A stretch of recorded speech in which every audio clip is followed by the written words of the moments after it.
All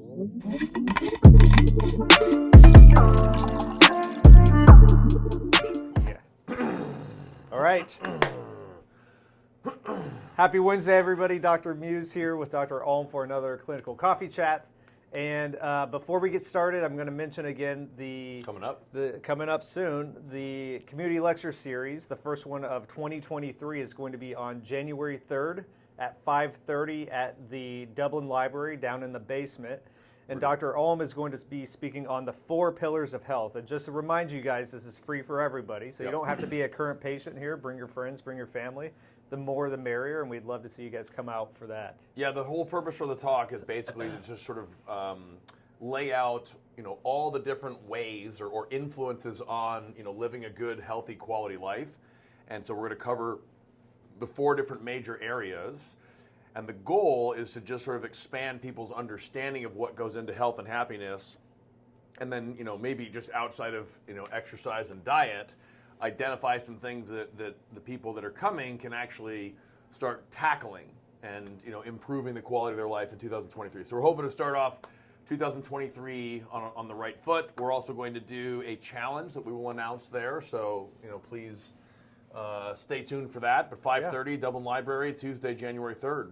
Yeah. Okay. So the topic that we're going to talk about today is something that we are confronted with on a daily basis by new patients, existing patients, people that we may know who come in and say they are stricken by this disease that we're going to talk about. Which is arthritis. Yeah. And we wanted to talk about this because, just as he said, patients oftentimes come in and they'll say, oh, I have arthritis in my shoulder, or I have arthritis in my hip or my back. The assumption being that having the arthritis means that you're going to have pain. And number one, that's just abjectly false. There's lots of research out there, very, very well established, high quality research that shows zero correlation between findings, of arthritis on imaging, be it X-ray or MRI, and actually having pain. So the assumption that just because you have arthritis means that you're going to have pain is a bad one, and it makes me so angry because when someone is told that by an authority, a figure of authority, Sure. They come in, and in many ways, if they have that sort of burning in their brain that they have the arthritis, that's why they have the pain, that means that until the structure is changed, they're going to have pain, and that's just not true. So we wanted to kind of clear up some confusion about arthritis, define it, talk about imaging, treatment, all those good things, so that anyone that comes in, or if you guys hear, or if you have heard or been told that you have arthritis and that's why you have your low back pain, your knee pain, your shoulder pain, we want to kind of clear that up because it is most likely not the case that the arthritis is causing the actual pain itself. Right. So let's talk a little bit about what arthritis is. There's 2 primary categories that we're going to talk about. One is called inflammatory arthritis, and the other one is non-inflammatory.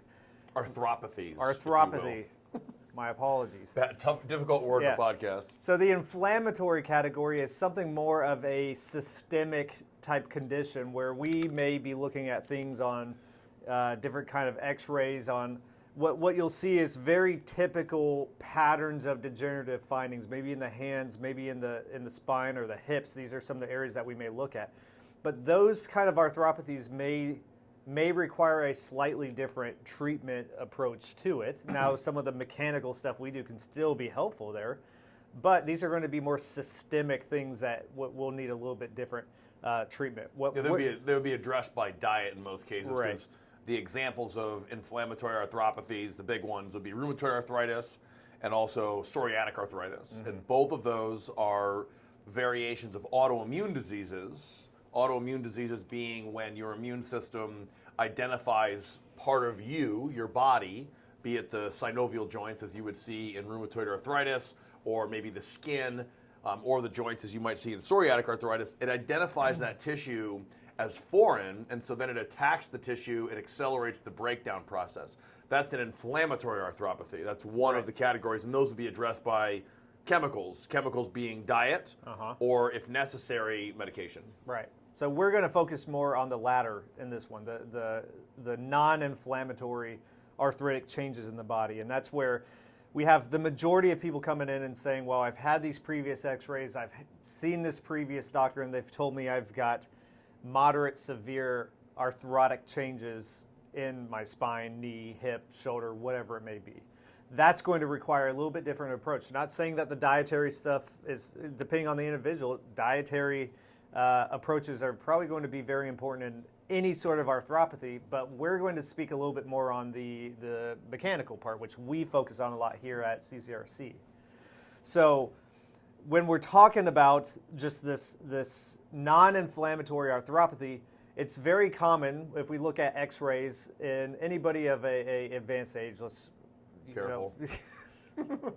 I'll just 110 years old. 110 years or older. No. Yeah. Anyone over 40 probably is Right. going to start having more quote-unquote arthritic changes. Right, and the way that I phrase it for people is think of it as wrinkles on the inside. We all have arthritic changes. So when someone comes in and says, "I've got arthritis," like, well, yeah, no shit. We all have arthritis. It's very normal. Now there can be more severe changes in certain areas. So if we look at some of these advanced ages, we'll see a very characteristic increase in arthritic changes in the lower cervical spine, in the lower lumbar spine, and this kind of ties in with some of the stuff where we've talked about stability and how we may spend a lot of time compressing those areas over our lives, and that's, in my opinion, one reason why we may see these increase in arthritic changes. I mean, there are genetic, factors that go into this, or phylogenetic factors that go into this. But you want to think of, osteoarthritis, right? Non-inflammatory arthritis, or the wear and tear of the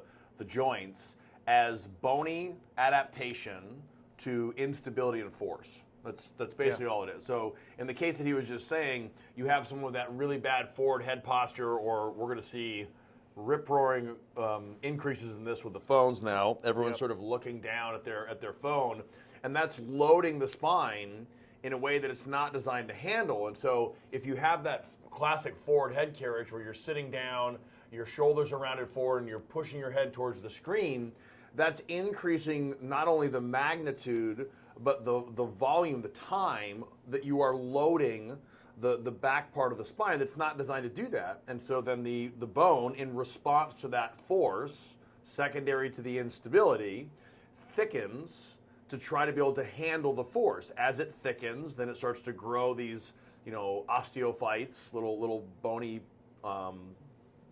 protrusions or whatever, projections, or in the spine called spondylophytes.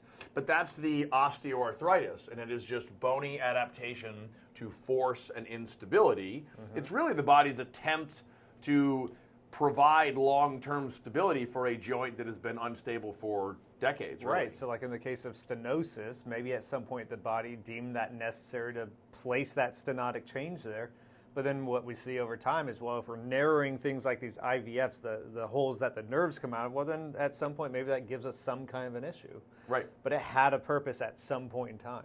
Yeah, so that one, if you have the bony adaptation, the best example could be stenosis. Stenosis being narrowing of the hole out of which the nerve comes. So that could be, neural foraminal stenosis, which just means nerve hole narrowing. Or spinal canal stenosis is when the canal where the spinal cord sits, that is narrowing and can actually encroach upon that and cause some symptoms. So just because you have that doesn't mean that you're going to necessarily have pain. So you need to have a thorough exam where you're testing this out and making sure that, yes, it is true that your arthritic changes in your back are actually producing the symptoms. Yeah. Right? So that we can do that with a McKenzie evaluation. You have to couple that with a detailed history, and then of course, if necessary, you might need to run some imaging. You take those three information sources together, and then you establish the correlation and the causation between the arthritic changes and the symptoms. Yeah, so on our end, what we're looking at in terms of treatment for maybe something that's more of a mild, moderate arthritic change is weight loss could be a big one. Maybe if it's a weight-bearing joint like the knees or the hips, maybe weight loss is going to be a big thing. The dietary approach to not only work on weight loss, but also changing the chemical makeup of the body, because maybe there's an underlying chemical component that's just lending itself to the experience of pain. And then also changing some of these biomechanical things like Dr. Elm talked about, because if we're just overloading a certain segment of the joint, like the posterior or the back parts of the spine, well, if we just continue to do that, I don't care if you get a joint replacement or something like that, you're going to end up back into the same situation if we don't change the function. Now, with all that being said, there's a time and place for surgery. For sure. Yeah, so with hips, knees, especially these weight-bearing joints, joint replacement can be a great life-changing thing for a lot of people, and I've seen it time and time again, especially in my own family with my own mom. Knee surgeries, and afterwards she got back to life and pain-free after that. So, yeah, I mean, what we would do in those cases where they have arthritic changes in the area, we have done the examination and the history, and we've said, okay, yes, it is actually coming from your quote-unquote arthritis.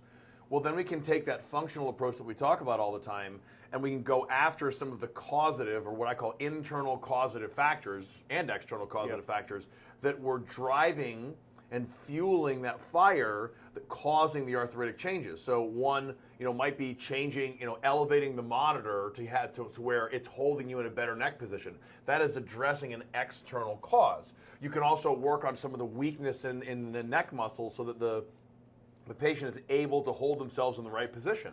There's lots of things that you can do from a functional standpoint that actually just take the load off of the aggravated tissue, and then the symptoms go away. Yeah. So, to recap here, we have two different types. We've got this inflammatory type and this non-inflammatory type. We do a lot more with this non-inflammatory component, not saying that we can't help with both. There is a time and place for imaging, but these imaging results should be taken into consideration with a really good exam and potentially a treatment approach to see how do you respond to it. And then, of course, there's a time and place for surgery. It could be a great thing, but then we also still want to address the function that may have led the person to that issue in the first place. Yeah. Yeah. So if you guys have been told, this is the whole purpose of this podcast, if you guys have been told that you have arthritis and that's why you have your knee pain, shoulder pain, back pain, neck pain, whatever, just realize that that's not necessarily the case. And there are oftentimes things that you can do, no matter how severe your arthritis is, to completely get rid of the symptoms, or if not get rid of the symptoms, actually improve the symptomatology to a point where it's not, as invasive in your life. So, give us a call or comment below if you have questions, of course. Yeah, and then hopefully we see you all on January 3rd, 5:30 at the Dillon Library in the basement. 5:30 to 6:30. Four See you Pillars guys. of Health. See ya.